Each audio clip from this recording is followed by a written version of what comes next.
Përshëndetje të nderuar miq, uroj që të kaloni bukur, uroj që të nisni ditën me shumë pozitivitet, të nisni ditën me shumë dashuri. Sot do të sjell një lajm më të fundit nga Egli Tako.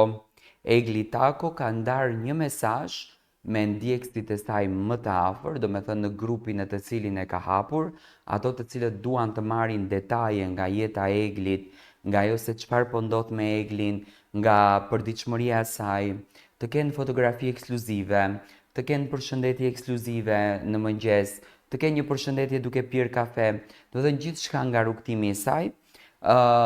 Egli Tako ka ndarë një super mesazh duke shkruar: Super Sajenat e mi. Ju ndjek dhe e di sa shumë bëni për mua, edhe pse s'ju falenderoj dot një nga një.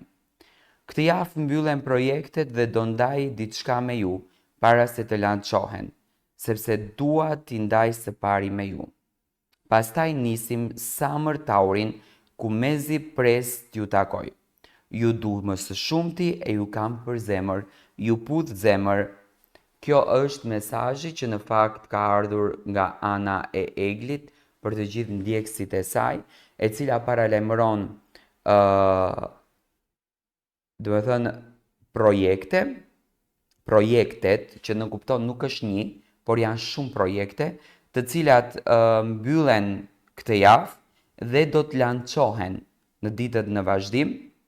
Dhe kjo është diçka shumë interesante që ka ndodhur në këtë rrugtim të Egli Takos. Më pas Egli fillon edhe me Summer Tour, do me thënë me turneun veror. Të gjitha ato shqiptarët të cilët do të kenë fatin të ndëgjojnë Eglin, besoj që në shumicën e turneve mund të jetë edhe me gjestin, sepse quhet turneu veror. Gjesti e latë nënkuptohet që ka këngë bashkëpunime, ndërto ka edhe me një artist shqiptar që unë e besoj se është Ylli Limani, pasi që edhe Ylli menaxhohet nga 316 Music Studio dhe besoj që është artist Ylli, ndërsa që do ketë me Eglin, me patjetër që do ketë. Deri më tani nuk kemi arritur konkretisht të sigurojmë informacione se në cilin kanal do të postohen projektet e artistëve.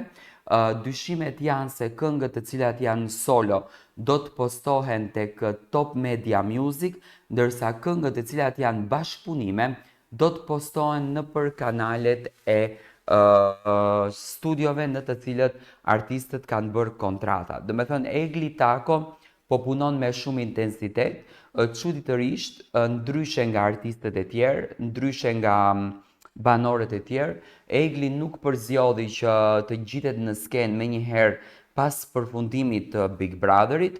Egli përzjodhi që një herë të rimerë veten, të qetësoj veten, të shikoj se ku është ajo me arritjen që ka bërë, të shikoj se ku është ajo me famën që ka bërë, dhe më pas të filloj të punoj me intensitet të lartë për të ndërtuar imazhin dhe për të sjellur projekte atë që në fakt Egli e preferon.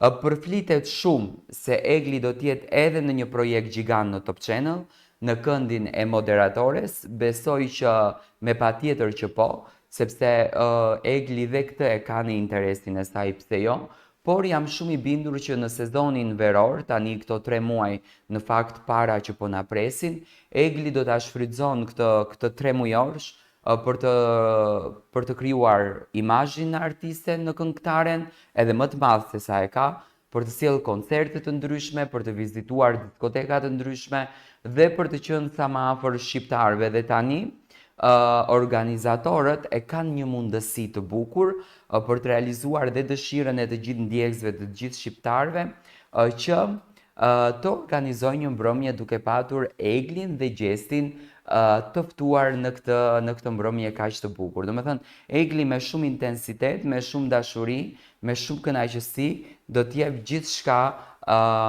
për publikun shqiptar. E presim rrugtimin e Eglit, i presim këngët, përflitet që janë këngë shumë të bukura. Këto ditë presim që Egli të nxjerrë një pjesë të vogël të këngës në Instagram edhe në TikTok, ashtu siç bëri edhe Gjesti me këngën e tij.